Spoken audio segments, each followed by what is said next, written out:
आइए सबसे पहले नजर डालते हैं आज की सुर्खियों पर। जमशेदपुर पहुंचे केंद्रीय मंत्री नितिन गडकरी ने गोपाल मैदान में किया जनसभा को संबोधित। डबल डेकर एलिवेटेड कॉरिडोर समेत 10 सड़क परियोजनाओं का किया ऑनलाइन शिलान्यास। इस परियोजना पर 3,800 करोड़ रुपए से अधिक का निवेश करेगी केंद्र सरकार। मंच पर नितिन गडकरी के साथ पूर्व मुख्यमंत्री रघुवर दास, बाबूलाल मरांडी, सांसद विद्युत महतो रहे मौजूद। प्रेमी के साथ मिलकर पत्नी ने रची अपने पति इंद्रजीत की हत्या की साजिश। पत्नी व उसका प्रेमी दोनों गिरफ्तार। नीमडी में 2 अज्ञात लोगों ने किया था इंद्रजीत महतो पर चाकू से हमला। पत्नी सुनीता महतो के बयान पर पुलिस ने किया था अज्ञात के खिलाफ मामला दर्ज। पुलिस ने किया पूरे मामले का खुलासा। सामाजिक संस्था नमन ने शहीद आजम की याद में आयोजित किया भव्य कार्यक्रम। सरदार भगत सिंह की पुण्यतिथि पर शहर में निकाली गई भव्य तिरंगा यात्रा। विधायक सरयू राय ने हरी झंडी दिखाकर किया तिरंगा यात्रा को रवाना। बड़ी संख्या में महिलाओं व पुरुषों ने शिरकत की तिरंगा यात्रा में। आइए बात करते हैं परिवहन मंत्री नितिन गडकरी द्वारा भारत में पहली डबल डेकर एलिवेटेड कॉरिडोर समेत 10 सड़क परियोजनाओं के लोकार्पण और शिलान्यास की। झारखंड के NH-33 पर इतनी अड़चनें आई कि इस पर एक किताब लिखी जा सकती है। यह बातें देश के सड़क परिवहन एवं राजमार्ग मंत्री नितिन गडकरी ने जमशेदपुर के गोपाल मैदान में लोगों को संबोधित करते हुए कही। गुरुवार को नितिन गडकरी जमशेदपुर समेत आसपास के लोगों की सुविधा के लिए 3,800 करोड़ रुपए से अधिक के निवेश से डबल डेकर एलिवेटेड कॉरिडोर और 10 सड़क परियोजनाओं का लोकार्पण और शिलान्यास करने पहुंचे थे। इसके पहले परिवहन मंत्री दिल्ली से वायुमार्ग से सोनारी एयरपोर्ट पहुंचे, जहां उन्हें गार्ड ऑफ ऑनर दिया गया। यहां से उन्हें कड़ी सुरक्षा में परिसदन ले जाया गया। थोड़ी देर आराम करने के बाद परिवहन मंत्री बिष्टुपुर स्थित गोपाल मैदान पहुंचे। गोपाल मैदान में उनका स्वागत किया गया। मौके पर परिवहन मंत्री ने विशिष्ट अतिथियों के साथ मिलकर दीप प्रज्वलित कर कार्यक्रम का उद्घाटन किया। इसके साथ ही उन्होंने बटन दबाकर डबल डेकर एलिवेटेड कॉरिडोर समेत 10 परियोजनाओं का लोकार्पण और शिलान्यास किया।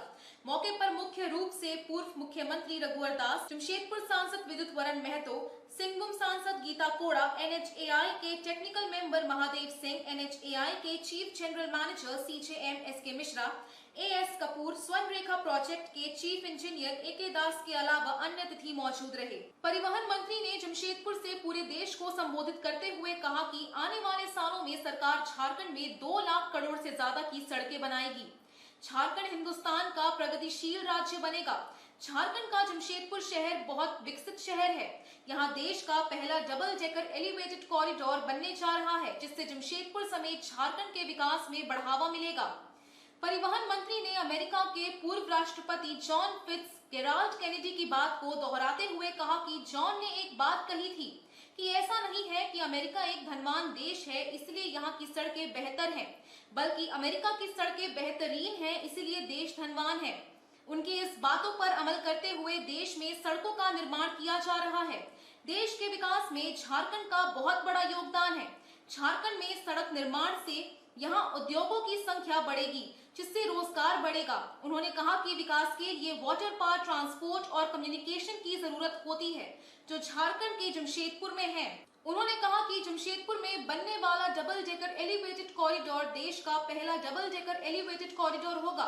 ये देश में नहीं बल्कि विदेशों में भी अपनी छाप छोड़ेगा। उन्होंने कहा कि जमशेदपुर के ट्रैफिक को देखते हुए अगले 50 सालों का खाका तैयार कर इसका निर्माण किया जा रहा है। झारखंड के पूर्व मुख्यमंत्री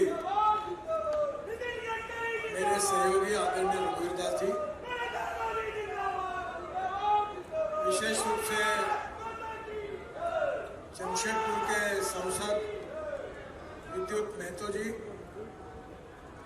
हमारे संसद में सहकारी श्रीमती गीता कोड़ा जी, हमारे NHAI के मेंबर महावीर जी, मंच पर उपस्थित सभी अधिकारीगण और उपस्थित सभी भाई और बहनों, हमारे देश के विकास में रास्तों का बहुत महत्व है। मैं अक्सर American president John F Kennedy, इन्होंने कही हुई बात को बार बार दोहराता हूं।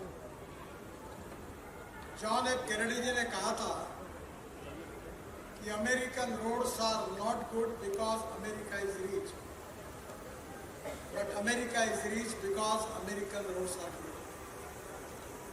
इसका अर्थ ऐसा है कि अमेरिका धनवान है, इसके कारण अमेरिका के रास्ते अच्छे नहीं हुए, तो अमेरिका के रास्ते अच्छे हुए, इसके कारण अमेरिका धनवान नहीं। आपको पता है कि हमारा झारखंड खनिज संपत्ति से और वन संपत्ति से परिपूर्ण है, और हमारे देश के विकास में झारखंड का बहुत बड़ा योगदान है। हमारा कोयला हो, हमारा आयरन हो, झारखंड से मिलता है। और इसके पीछे सबसे बड़ी भावना यही है कि झारखंड के युवाओं को रोजगार मिलना चाहिए, झारखंड में उद्योगों की स्थापना होनी चाहिए। उद्योग और कैपिटल इन्वेस्टमेंट आएगी तो रोजगार निर्माण होंगे, और रोजगार निर्माण होगा तो गरीबी दूर होगी।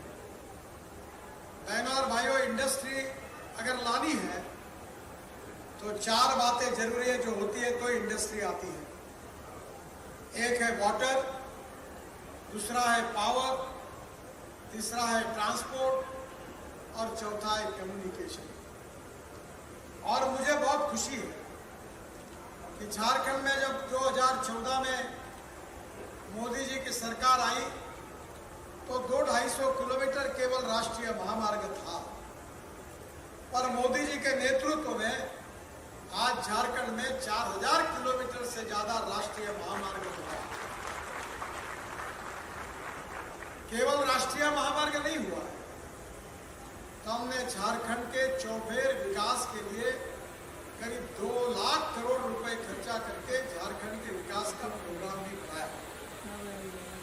आज मुझे बहुत खुशी है, आज पहली बार देश के पहले ऐसे रोड का मैं भूमि पूजन कर रहा हूँ, एलिवेटेड रोड का, जो डबल डेकर है।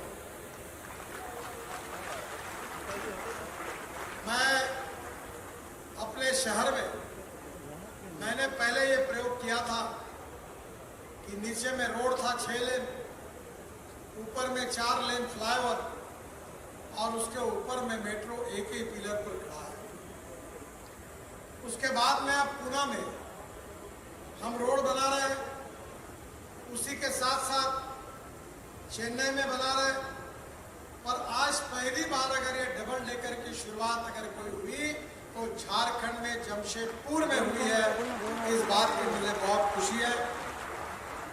मैं विशेष रूप से विद्युत महतो जो की जिनके आग्रह के कारण ये काम हुआ है, उनको और जमशेदपुर की जनता को बहुत बहुत धन्यवाद देता हूं, उनका अभिनंदन करता हूं। वैसे आज जमशेदपुर में 2843 करोड़ की लागत से 220 किलोमीटर की 10 परियोजना का शिलान्यास और लोकार्पण भी हो रहा है। इसकी मुझे बहुत खुशी है। रांची और जमशेदपुर के बीच में जो कॉरिडोर था, इसके ऊपर तो किताब लिखा जा सकता है, क्योंकि इतने अड़चने आई, कोर्ट ने इंटरवेन किया, कॉन्ट्रैक्टर को टर्मिनेट करना पड़ा, लैंड एक्विजिशन होने में अड़चने आई, फॉरेस्ट एनवायरनमेंट क्लियरेंस में अड़चने आई। और आज मुझे खुशी है कि आज मैं जब हेलीकॉप्टर से देख रहा था तो तेजी से वाहन दौड़ रहे थे, तो मुझे पहली बार मेरा झारखंड का ये दौरा है कि कोई एमपी या कोई एमएलए या कोई मंत्री या कोई मुख्यमंत्री अब झांसी अपने रांची और जमशेदपुर के रोड की बात नहीं करेगा। ये तो जब भी आता था वो इसकी चर्चा होती थी। रांची से जमशेदपुर 1850 करोड़ की लागत से 164 किलोमीटर 4 लेन का हमने ये कॉरिडोर निर्माण हो गया है।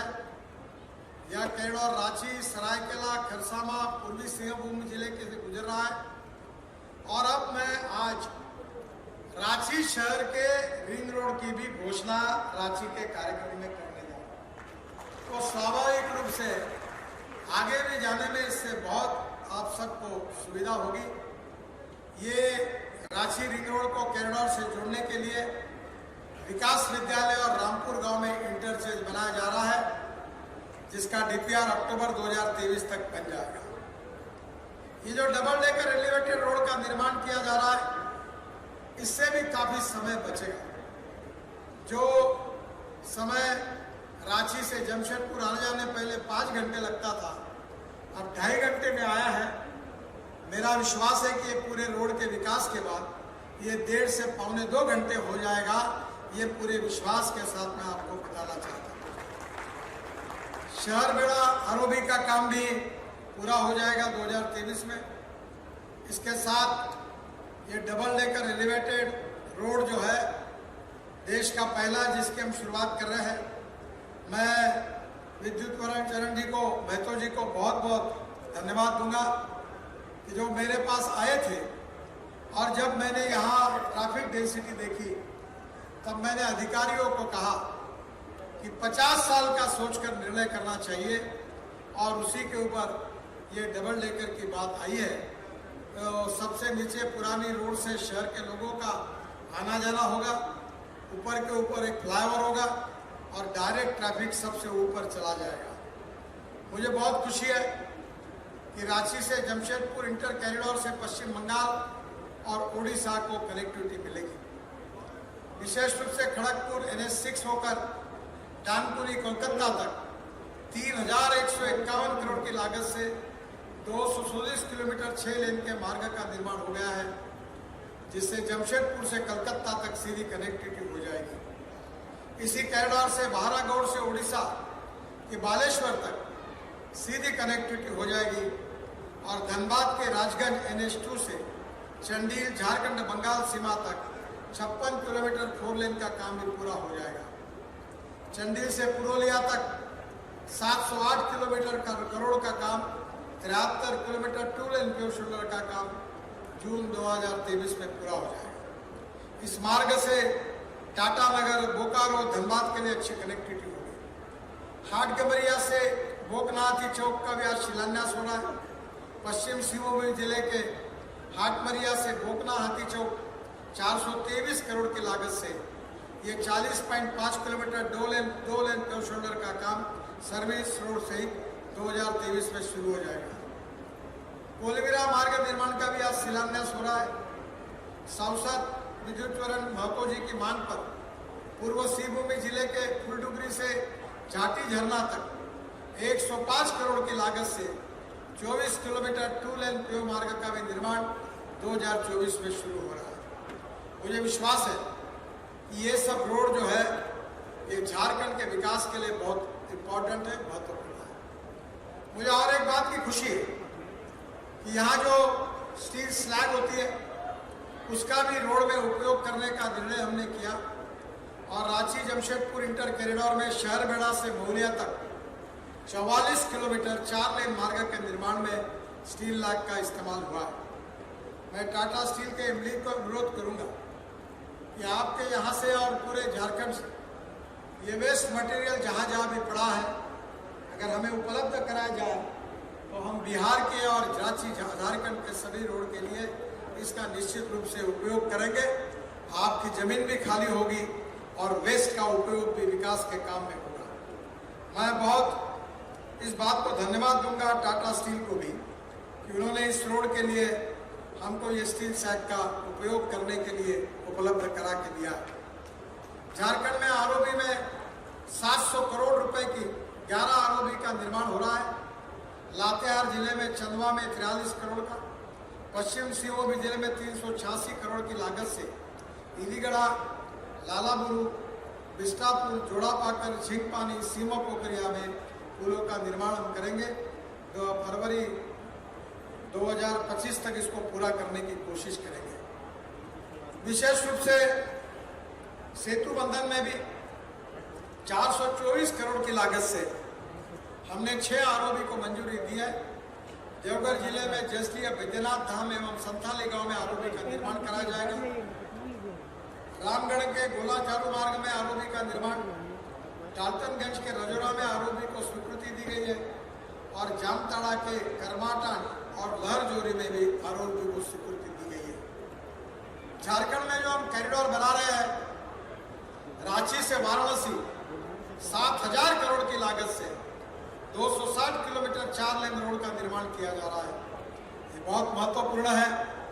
इसके साथ साथ हम 7 ग्रीन एक्सप्रेस हाईवे जो बना रहे हैं, उसमें रायपुर धनबाद इकोनॉमिक कॉरिडोर जो 15,000 करोड़ की लागत का 635 किलोमीटर है, 4 लेन इकोनॉमिक कॉरिडोर का निर्माण हो रहा है, जिससे कोयला, स्टील, सीमेंट और अन्य खनिज का परिवहन हो जाएगा और रायपुर से धनबाद केवल 5 घंटे में सफर पूरा होगा।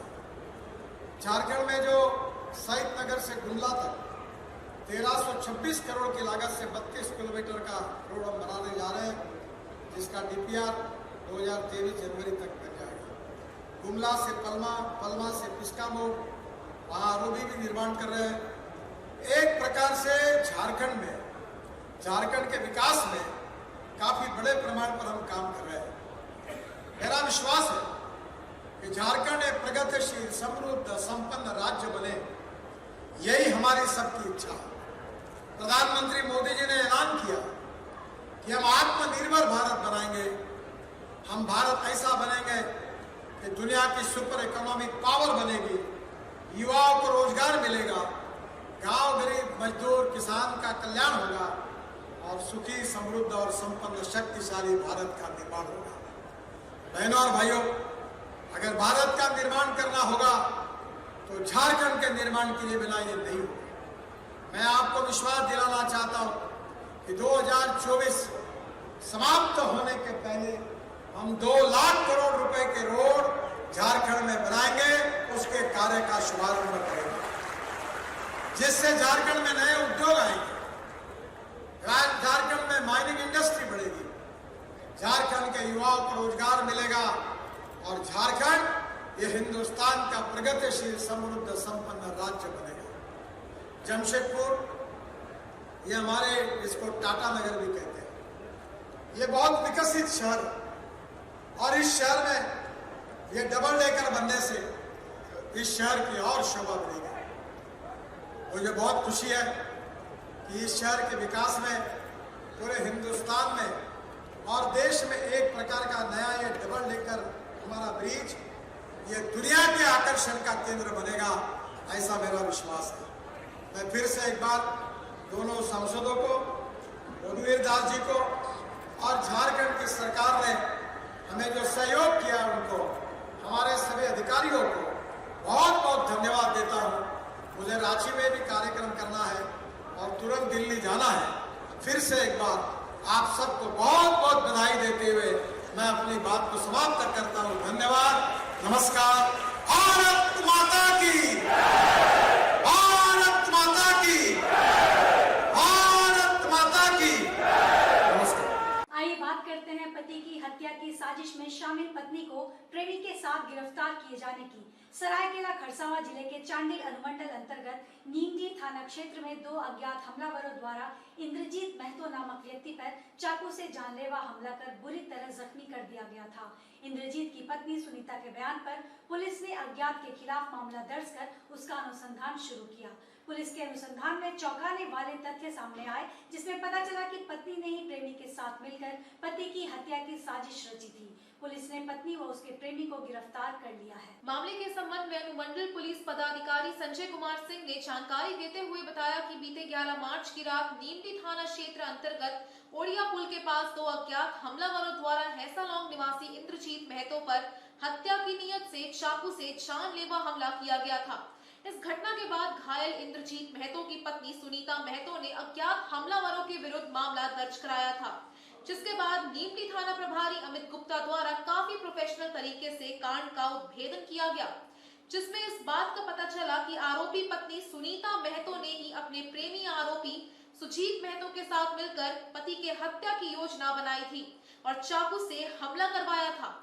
पुलिस ने अनुसंधान के क्रम में हमला में प्रयुक्त चाकू, एक मोटरसाइकिल और मोबाइल फोन बरामद कर लिया है। पुलिस ने आरोपी पत्नी और प्रेमी को भी गिरफ्तार करते हुए जेल भेज दिया है। वहीं इस मामले में गिरफ्तार इंद्रजीत की पत्नी सुनीता महतो ने पुलिस को बताया कि उनका सुजीत महतो के साथ प्रेम प्रसंग चल रहा था। इस बीच घर वालों ने बिना उसकी मर्जी के हैसालॉन्ग निवासी इंद्रजीत महतो से शादी करवा दी, जो उसे नामंजूर था। इसी के चलते प्रेमी के साथ मिलकर पति की हत्या की योजना बनाई गई थी। दिनांक 11 मार्च 23 को रात्रि में इंद्रजीत महतो अपनी पत्नी सुनीता के साथ आ रही थी मेला देख के, नवकुंज मेला देख के। निमली थाना अंतर्गत ओड़िया पुल के पास उसकी पत्नी ने उसे शौच करने के लिए बहाना बनाकर रोका और उसके लिए वो खड़ा था। पत्नी शौच के लिए गई थी। इसी बीच में एक लड़के ने आके इंद्रजीत महतो को जोरदार चाकू मारा, जिससे वो गंभीर रूप से जख्मी होकर बेहोश होकर गिर पड़े। इसी बीच में उसकी पत्नी आई और पति को बचाने का बहाना किया और वो लड़का भाग गया। इस संबंध में प्राथमिकी सुनीता के ही बयान पर अंकित किया गया था। अनुसंधान के दौरान ये पाया गया कि सुनीता ने ही अपने पूर्व प्रेमी सुजीत महतो के मदद से सुजीत महतो से ही उस पर हमला करवाया। नवकुंज मेला में ही कहीं पे चाकू खरीदा। प्लान पहले से इन लोगों का मोबाइल में बना हुआ था, लगातार बातें चल रही थी। कॉलेज से ही इन लोगों का अफेयर था। सुजीत इस शादी के खिलाफ था, इवन कि सुनीता भी इसके खिलाफ था। फिर गार्जियन ने अलग शादी कर दिया, इंद्रजीत से शादी कर दिया। इसी को कि अब इंद्रजीत हटेगा रास्ते से तभी ये फिर दोनों साथ रह सकते हैं, ऐसा बहाना करके उन्होंने उस पर जानलेवा हमला किया। इत्तेफाकन चाकू बीच पेट में नहीं लगा बीच में, और वो गंभीर रूप से जख्मी अभी भी इलाजरत है। अनुसंधान और तकनीकी पहलुओं के जांच के क्रम में यह बातें प्रकाश में आई कि सुनीता ने ही अपने प्रेमी से साजिश कर उनके सहयोग से उसे हत्या करने का प्रयास किया। इसलिए इस केस में जो सूचनादाता थी उसको उनके प्रेमी के साथ जेल भेजा गया। पूछताछ में भी दोनों ने अपना अपराध कबूल किया है। आइए बात करते हैं सरदार भगत सिंह की पुण्यतिथि पर शहर में निकाली गई भव्य तिरंगा यात्रा की। सरदार भगत सिंह की पुण्यतिथि पर गुरुवार को एग्रीको मैदान से भव्य तिरंगा यात्रा निकाली गई। इस तिरंगा यात्रा में मुख्य अतिथि के तौर पर जमशेदपुर पूर्वी के विधायक सरयू राय, जाने माने मजदूर नेता व प्रदेश इंटक के अध्यक्ष राकेश्वर पांडे, सामाजिक संस्था नमन के संस्थापक अमरप्रीत सिंह काले, सांची गुरुद्वारा के पूर्व प्रधान सरदार इंद्रजीत सिंह समेत कई गणमान्य लोग शामिल हुए। इस दौरान तिरंगे से पटे ट्रांसपोर्ट मैदान की शोभा देखते ही बनती थी।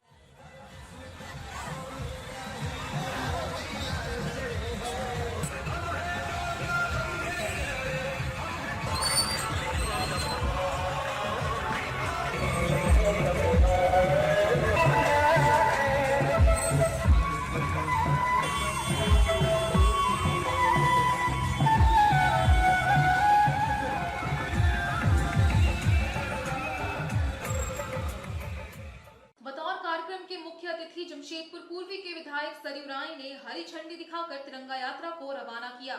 इस मौके पर विधायक सरयू राय ने कहा कि कुछ ताकतें हैं जो देश को बाहर से कमजोर कर रही हैं, तो कुछ ताकतें देश के अंदर से देश को कमजोर कर रही हैं। हमें इन सभी ताकतों से एक साथ लड़ना होगा। उन्होंने कहा कि जिन लोगों ने अपने वतन के लिए जान दी है, उनके लिए हम हर साल इसी तरह तिरंगा यात्रा निकालेंगे। वैसे 2016 में तिरंगा यात्रा की शुरुआत उस समय हुई जब जेएनयू में भारत तेरे टुकड़े होंगे के नारे लगे थे। उसके बाद शहर के समाज सेवी व भारतीय जनता पार्टी के पूर्व प्रदेश प्रवक्ता अमरप्रीत सिंह काले ने तिरंगा यात्रा की शुरुआत की।